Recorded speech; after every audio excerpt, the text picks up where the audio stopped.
காலையில ஒரு 1/2 மணி நேரம் நம்ம வீடு எவ்வளோ பரபரப்பா இருக்கும். காலையில கணவர ஆஃபீஸ்க்கு அனுப்பணும், பிள்ளைங்கள ஸ்கூலுக்கு அனுப்பணும், வீட்ல டிஃபன் பண்ணணும், சமையல் முடிக்கணும், வீட கிளீன் பண்ணணும். இப்படி நெறைய வேலைகள் இருக்கு இல்லையா?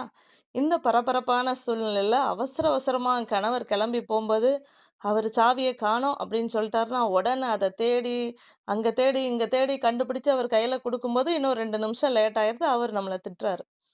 திட்டவும் உடனே நமக்கு கோபம் வருது. நான் சும்மா இருக்கேனா? நான் எவ்வளோ வேலை பார்க்குறேன். எனக்கு இப்படியா? அப்படின்னு சொல்லிட்டு நம்ம போயி, அந்த கோவத்த அப்படியே குழந்தைங்க மேல காட்டிர்றோம்.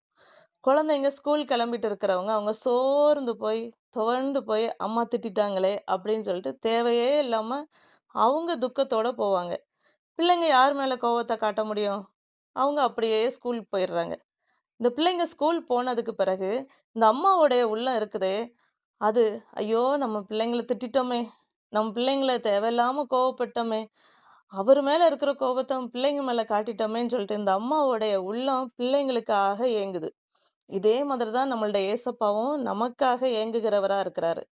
நமக்கு சோதனை வரும்போதெல்லாம், ஐயோ! நம் பிள்ளைங்க சோதனையோட பிள்ளைங்களுக்கு எப்படியாவது தப்பி போகிற வழிய நம்ம ஏற்படுத்தணும் அப்படின்னு கர்த்தர் உபாயங்கள அவரும் நமக்கு கொடுத்து பார்க்கிறாரு. ஆனா, நம்ம கடவுள் நம்மள பார்க்கலையோ!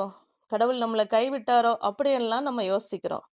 ஆனா, சாயங்காலம் அந்த பிள்ளைங்க ஸ்கூல் முடிஞ்சு வரும்போது, அவங்க தாய பார்த்து சிரிச்ச பிறகு தான் அந்த தாய்க்கு ஒரு சந்தோஷம் வரும். அதே மாதிரி நம்ம எந்த சோதனையா இருந்தாலும், கர்த்தர நோக்கி போகும்போது தான் அவருக்கு ஒரு சந்தோஷம் வரும். அதான் "அற்ப காலம் மூண்ட கோபத்தினால் என் முகத்தை இமைப்பொழுது உனக்கு மறைத்தேன். ஆனாலும் நித்திய கிருபையுடன் உனக்கு இரங்குவேன்" என்று கர்த்தராகிய உன் மீட்பர் சொல்லுகிறார். அப்படின்னு கர்த்தர் சொல்லியிருக்கிறாரு. இது எத்தன உண்மை?